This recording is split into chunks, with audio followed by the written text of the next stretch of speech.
আসসালামু আলাইকুম প্রিয় ব্রাজিল ফুটবল ফ্যান্স। দর্শক, আপনাদের অবশ্যই একটা কথা মনে থাকার কথা, যে কথাটি ডরিভাল জুনিয়র যেদিন কোচের দায়িত্ব পান সেদিন কিন্তু বলেছিলেন, আমাদের একটা নির্ভরযোগ্য কলাপ হবে, যে কলাপের মাধ্যমে ব্রাজিলিয়ান সমস্ত ফুটবলাররা যে যেখানেই থাকুক, যে যেই ক্লাবে খেলুক না কেন, ভালো পারফরমেন্স করলে কিন্তু ব্রাজিল জাতীয় দলে ডাক পাবে।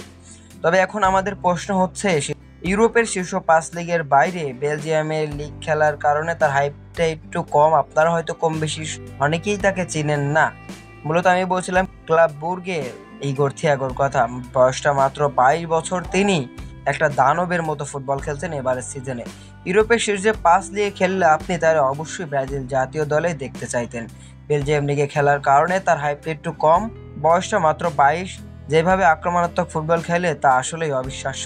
ফিটনেস, হাই ফিনিশিং সব ঠিকঠাক। এ যেন আর এক আদ্রিয়ানার আগমন। এই মৌসুমে ক্লাব বুর্গের হয়ে 29টি গোল করেছেন, যা ব্রাজিলিয়ান সমস্ত ফুটবলারদের মধ্যে সর্বোচ্চ।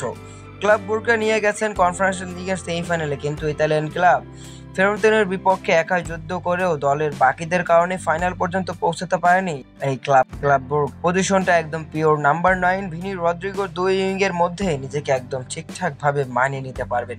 এখন দেখার বিষয় ডরিভাল জুনিয়র তাকে নজরে কতটুকু রেখেছে। যদি ডরিভাল জুনিয়র তার নজরে ঠিকঠাক ভাবেই থাকে, তাহলে কিন্তু অবশ্যই আমরা এই কলাপেই তাকে দেখতে পাবো ব্রাজিলের স্কোয়াডে। আসলে ব্রাজিল দলটা এমন যেখানে তারকার অভাব নেই। আপনি কাকে রেখে কাকে বাদ দিবেন সেই বিষয়টি আপনি নিজেই বুঝতে পারবেন না। তাহলে বুঝুন ডরিভাল জুনিয়র কতটা ডিপ্রেশনের মধ্যে থাকেন যখন তার স্কোয়াড ঘোষণার সময়টা আসে। তো দর্শক, আপনার কাছে কি মনে হয়, এই আইগর থিয়াগো কি ডাক পাবে ব্রাজিল জাতীয় দলে?